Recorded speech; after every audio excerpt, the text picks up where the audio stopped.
Banyak banget nih para pakar ekonomi ngebahas soal ramalan krisis yang diprediksi bakal melanda Indonesia di tahun 2026 ini. Nah, Banyak Sebegitu parahkah ekonomi di negeri kita.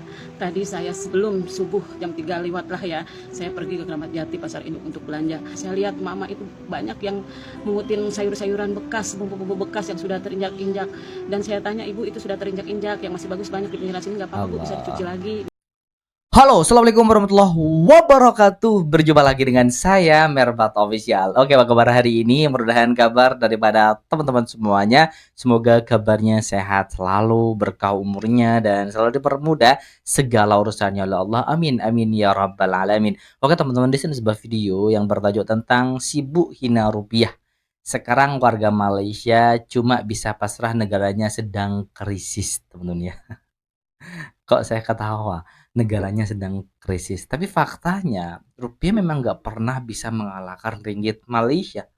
Dari dulu, paling sekecil-kecilnya ketika rupiah ditukar ke ringgit Malaysia itu dapat 3.500 teman-teman ya.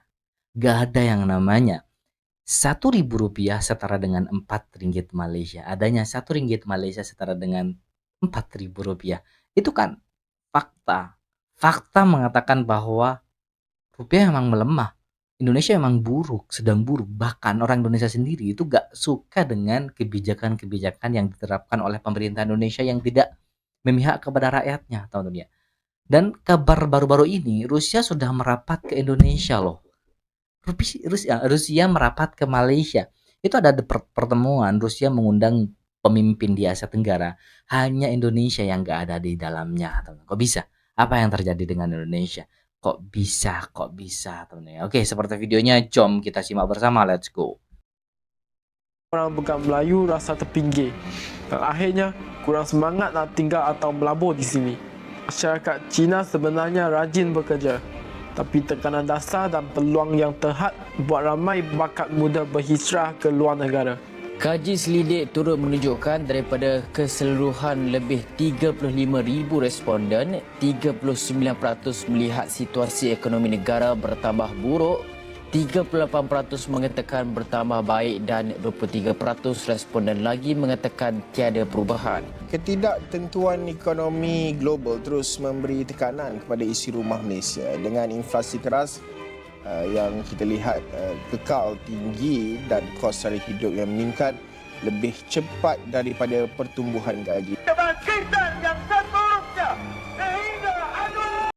Malaysia jatuh miskin gara-gara Anwar 4.000 triliun. Enggak kayak gitu juga, teman-teman ya. Enggak ada ceritanya rakyat Malaysia itu jatuh miskin. Enggak ada. Yang ada rakyat Indonesia tuh kebanyakan miskin-miskin. Makanya merantau ke Malaysia ya tujuannya untuk membenah dan memperbaiki ekonominya, teman-teman ya. Loh.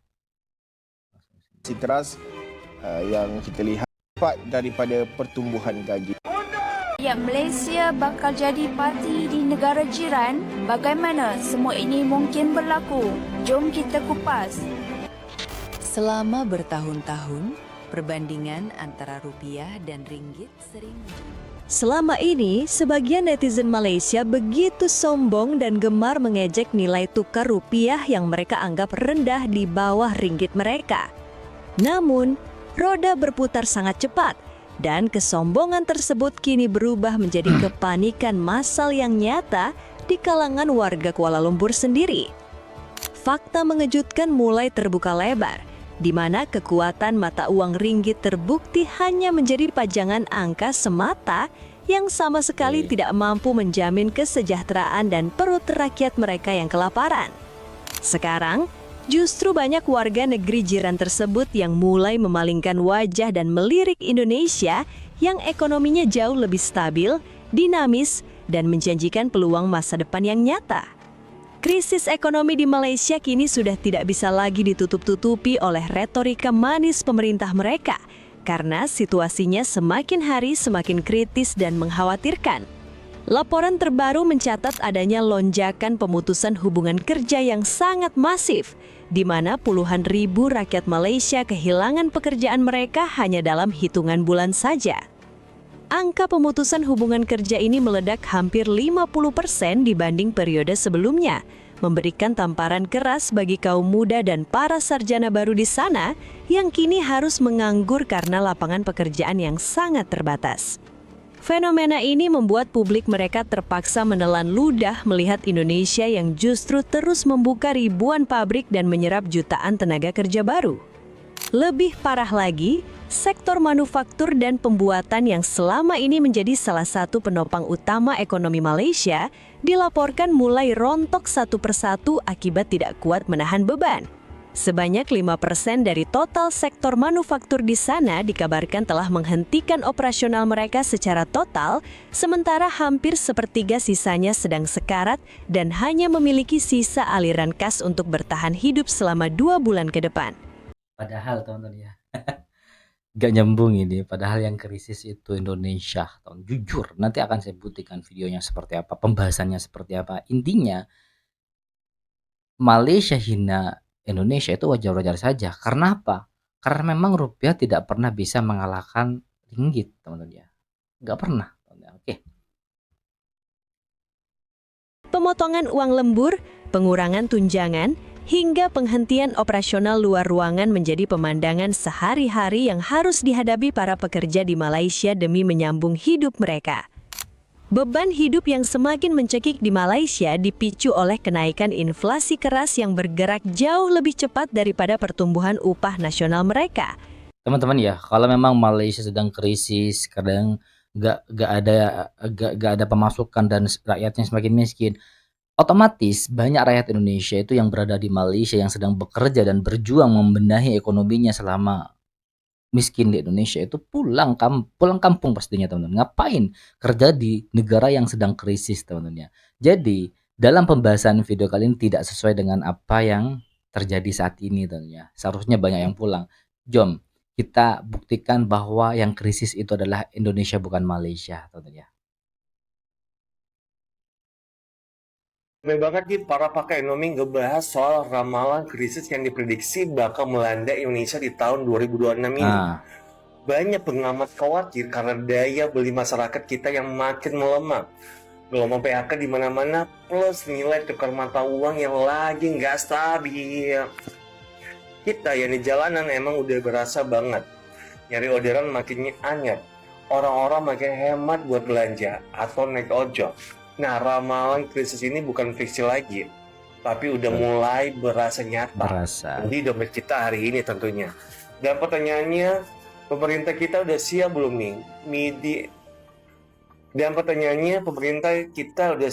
nih? Untuk mitigasinya atau rakyat lagi disuruh survive sendiri? Lu sendiri ngerasa nggak sih kalau ekonomi tahun 2026 ini emang lagi lebih berat? Ya ngerasa banget bang. Karena biaya hidup di Indonesia itu bukan semakin murah, tapi semakin mahal. Ditambah lagi Pertamax itu naik harganya loh. Lanjut. Soal kelangkaan batu bara, Pak? Batu bara tidak ada kelangkaan. Ini batu bara gak ada kelangkaan. Padahal listrik di Indonesia itu sering mati. Apalagi di daerah saya teman-teman ya. Itu satu hari mati terus teman-teman ya. Itu kalau mati 3 jam sampai 4 jam baru hidup. Ini sudah mulai tanda-tanda krisis Indonesia ini. Gila, Malaysia yang krisis katanya. 4 hari ini berturut-turut saya rapat terus dengan PLN. Rapat terus. Kebutuhan PLN itu 1 tahun 154 juta metrik ton batu bara. Dari 154 juta metrik ton batu bara, dari Dirjen Minerba sudah memberikan penugasan kepada perusahaan-perusahaan yang mengelola konsesi batu bara sebesar 180 sampai 190 juta. PLN sudah melakukan kontrak dengan perusahaan-perusahaan itu 134 juta. Artinya tinggal kurang sekitar 18 juta kan. Di mananya ada kekurangan. Nah, tapi teknisnya katanya negara kaya dengan batu bara. Ini permainan busuk. Untuk sampai di power plant-nya itu bukan tugas Dirjen Minerba. Itu sudah merupakan teknis daripada manajemen logistik yang dilakukan oleh PLN. Itu. Jadi pemerintah punya kewajiban adalah menyiapkan alokasi, perusahaannya apa, dan segera mendorong untuk kontrak. Begitu kontrak selesai, urusan berikutnya adalah bukan lagi pemerintah. Bukan itu yang dimaksudnya Bang. Mati terus loh PLN. Itu bahkan bergalir. Dari dulu gak pernah bertahan seminggu aja gak mati. Pasti seminggu ada matinya atau ya. Dan sekarang itu sering mati, setiap hari mati. Dan matinya itu 3 jam. Bukan cuma di daerah saya, bahkan di seluruh Indonesia. Itu adalah urusan teknis. Sebegitu parahkah ekonomi di negeri kita.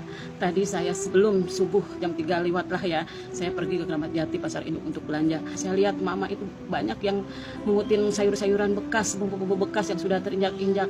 Dan saya tanya, ibu itu sudah terinjak-injak, yang masih bagus banyak di pinggiran sini nggak apa-apa bu, bisa dicuci lagi. Dia bilang, ini untuk lauk ke depan bisa 3 hari 4 hari. Ya Allah, sebegitu parahkah ekonomi di negeri kita. Semoga ibu-ibu di luar sana, mama di luar sana yang suaminya mata pencariannya pas-pasan, sehat-sehat selalu ya, selalu semangat ya. Dengar-dengar sekarang lagi sering pemadaman bergilir ya, di Pulau Jawa juga, bukan hanya di Sumatera. Nah, di tempat saya Bang. Ya mau gimana lagi ya kan, memang begitu adanya. Ya gua nggak tahu sih kenapa bisa pemadaman bergilir. Apakah memang BBM kita atau batu bara kita sudah menipis sehingga harus penghematan, atau mungkin ada maintenance, gua nggak tahu juga. Yang jelas ini permainan sebenarnya Bang. Kalau menurut saya ini permainan. Ini alasan padam bergilir di Indonesia itu bertujuan untuk mengeruk lagi bumi Indonesia yang ada di wilayah-wilayah tertentu tentunya, agar tidak terjadi sebuah demo dan lain sebagainya. Ini permainan sebenarnya. Sesuai prediksi gua beberapa bulan yang lalu, sekarang sudah terjadi ya. Pemadaman bergilir di mana-mana.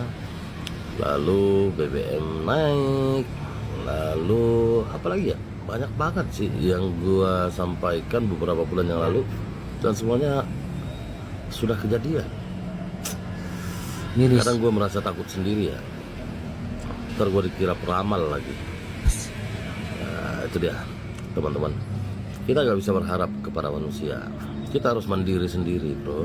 Dari dulu gua udah sampaikan, tapi gua malah lebih disorot ke sales solar panelnya. Ya sekarang sudah ngerasain ya gimana pentingnya yang kemandirian energi itu. Gue jujur aja di rumah sekarang gue nggak butuh BBM, nggak butuh LPG, hanya berbekal solar panel saja. Mobil, motor gue pakai listrik, terus kompor gue pakai listrik, apalagi ya, mesin air gua pakai listrik rumah gua ya pakai listrik. Jadi ya bodo amat lah, mau BBM naik, mau pemadaman bergilir. Nggak gitu juga Bang. Bahan yang dibeli abang buat makan itu naik loh. Gila ini abang. Krisis di depan mata, siap-siap.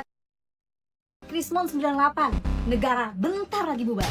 Yap, narasi kayak gini banyak banget muncul gara-gara rupiah anjlok. Tapi apa emang bener Indonesia ngalamin kiamat ekonomi? Narasi kayak gini tuh bahaya banget. Masih inget dong istilah kata-kata adalah doa atau bahasa kerennya self-fulfilling prophecy. Narasi negatif justru bisa memicu kepanikan massal yang justru menciptakan krisis beneran. Padahal kalau pakai data ceritanya beda total. Hampir semua mata uang melemah termasuk rupiah, yen, won, sampai ringgit. Kenapa? Karena tensi di Timur Tengah masih memanas dan juga minyak global makin mahal. Selama dunia masih beli minyak pakai dolar, maka mata uang kita akan terus terjepit sama kebijakan mereka. Itulah sebabnya kenapa kita gabung BRICS supaya kita bisa melawan dominasi dolar. Tapi apakah ekonomi kita rapuh? Jawabannya enggak. Ekonomi kita masih bagus. Cadangan devisa kita bahkan ada 104. Ekonomi kita masih bagus, tapi bahan-bahan pokok semakin naik. Itu bertanda bahwa ekonomi kita sedang tidak baik-baik saja, teman-teman ya.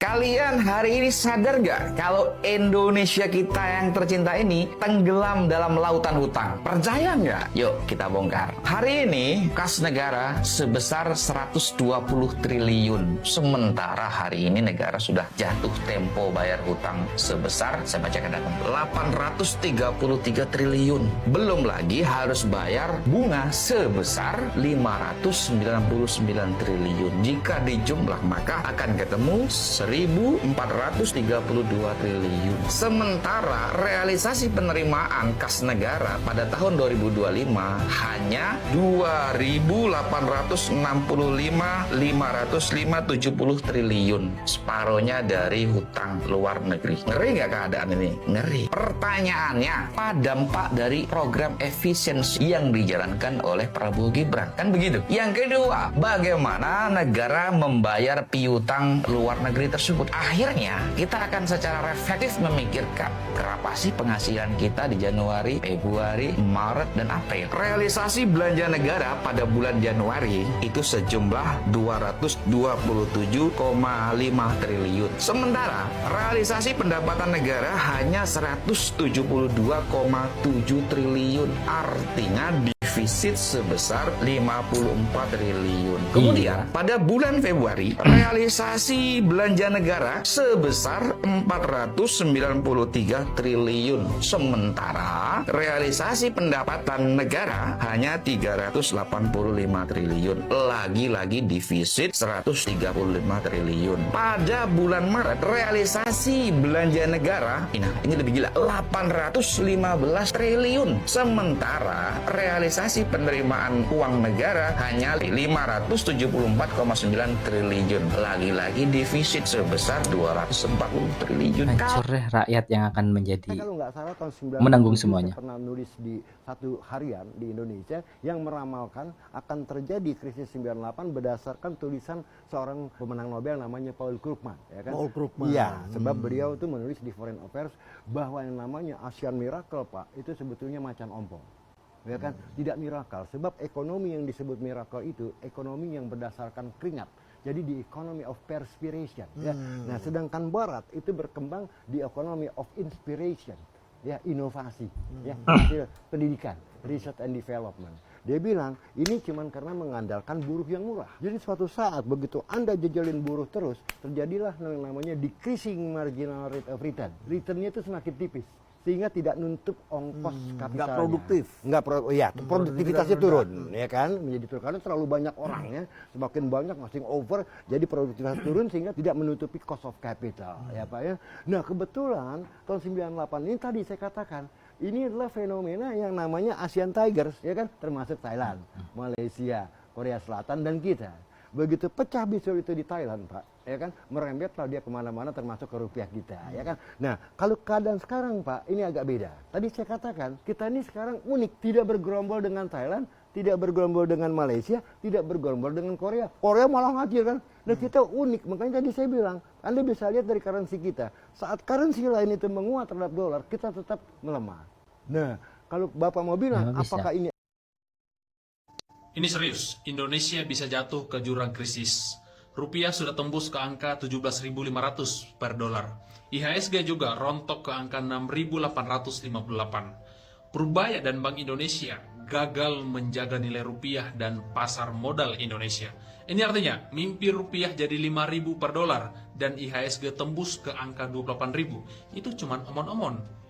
Kalau sudah tembus ke angka 17.500, artinya sudah jauh melampaui asumsi APBN yang dipatok pada angka 16.500 rupiah per dolar. Dan sekarang, rupiah sudah dalam kategori under value. Yang memprihatinkan, rupiah ternyata mata uang terlemah nomor 5 di dunia pada 2020. Terlemah loh. Dan IHSG jadi indeks terburuk di dunia saat ini. Maka tindakan Ketua DPR, Bu Puan Maharani untuk memanggil Purbaya dan Gubernur BI ke DPR sudah tepat. Kita harus dukung. Yang paling bertanggung jawab adalah dua orang ini terhadap situasi ekonomi Indonesia pada saat ini. Mereka ini harus memberikan penjelasan. Mengapa rupiah sampai rontok separah ini? Bukankah dulu Purbaya mendukung agar keponakan Presiden Prabowo menjadi Deputi Gubernur BI agar rupiah bisa jadi stabil? Bukankah Purbaya juga selalu tidak mau mendengar pendapat para ahli dan ekonom? DPR jangan mau dibodohi.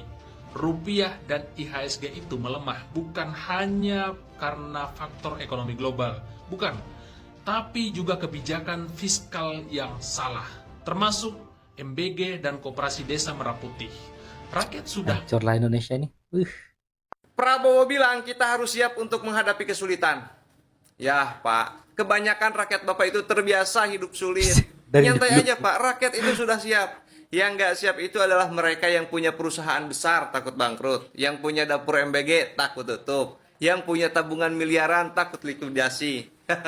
Tapi jujur, apresiasi saya sama Pak Prabowo. Setidaknya dia itu mau jujur sama rakyatnya, nggak kayak pemimpin sebelumnya guys. Oh iya Pak, itu dapur MBG tutup aja 5 bulan lah Pak, tutup 5 bulan. Kenapa? Uangnya itu buat mempersiapkan menghadapi kesulitan itu Pak. Dunia sedang perang. Ya semisal dialokasikanlah buat mendukung produksi pertanian atau membiayai usaha orang miskin, dioptimalkan untuk gaji guru honorer, kuliah gratis atau apalah banyak gitu loh Pak.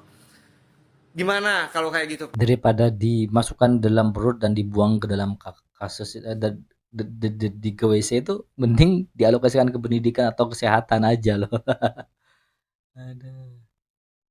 Lu tahu nggak sih Indonesia itu bener-bener berada di dalam titik terparah loh sebetulnya ya. Kenapa? Karena lu tahu nggak dari tahun 2023 ya 7 bulan pertama tahun 2023 ini El Nino ganas-ganasan nih. Produksi beras kita itu 21 juta ton. Itu aja udah turun dibandingkan tahun sebelumnya. Jadi dari situ lu bisa tahu ya Indonesia itu terancam bubar di 2024. Kenapa? Karena ternyata kita gagal panen di mana-mana. Dan di situ ada pemilu juga tahun 2024. Kalau negara nggak siap, kolaps kita. Lu mungkin nggak sadar bahwa lu itu sebenarnya sedang terancam kelaparan loh di 2024. Jadi bisa jadi 23 juta orang itu mati. Guys. Ini salah satu hal yang harus kita apresiasi lah dari Jokowi ya. Apa yang dia lakukan? 2024 Indonesia sudah pasti hancur lebur guys.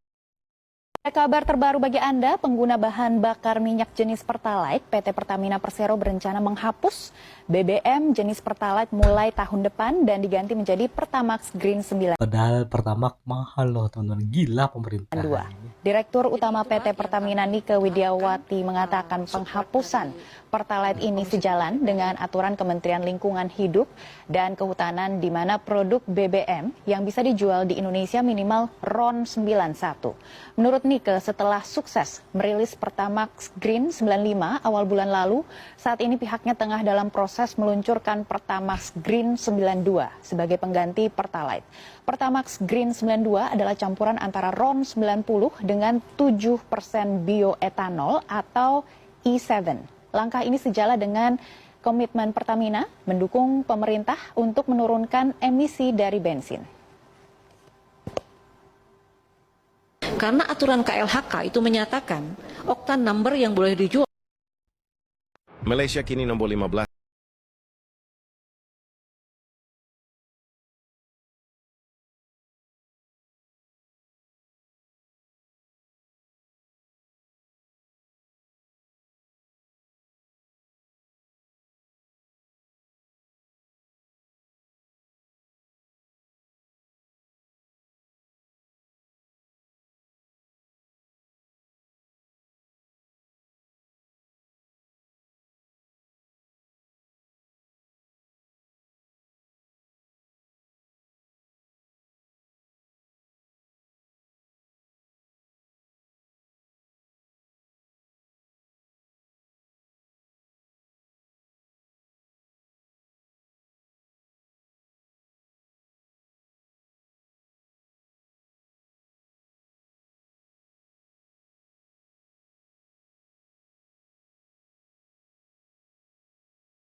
Akan mula mendapat pengiktirafan di peringkat antarabangsa. Ya sudah tentu masih banyak yang perlu diperbaiki. Tetapi apabila sebuah badan antarabangsa meletakkan Malaysia dalam kelompok 15 ekonomi paling berdaya saing di dunia, itu bukan lagi soal persepsi. Itu adalah penilaian berdasarkan data. Tahniah Malaysia. Gila Malaysia loh. Jadi Indonesia tuh gak bakalan bisa ngalahkan Malaysia temen dia. Mata uangnya saja, Malaysia itu jauh lebih kuat daripada Indonesia. Dan Indonesia itu krisis, pemerintahannya itu selalu membuat kekacauan dan kegaduhan kepada rakyatnya loh. Oke, itulah video reaction hari ini. Buat teman-teman yang suka dengan video ini, silahkan bantu dengan cara menekan tombol like, komen, dan share. Jangan lupa juga, please subscribe channel daripada Merbat Official, teman-teman ya. Baik, kita akhiri dan ketemu di video berikutnya. Wassalamualaikum warahmatullahi wabarakatuh.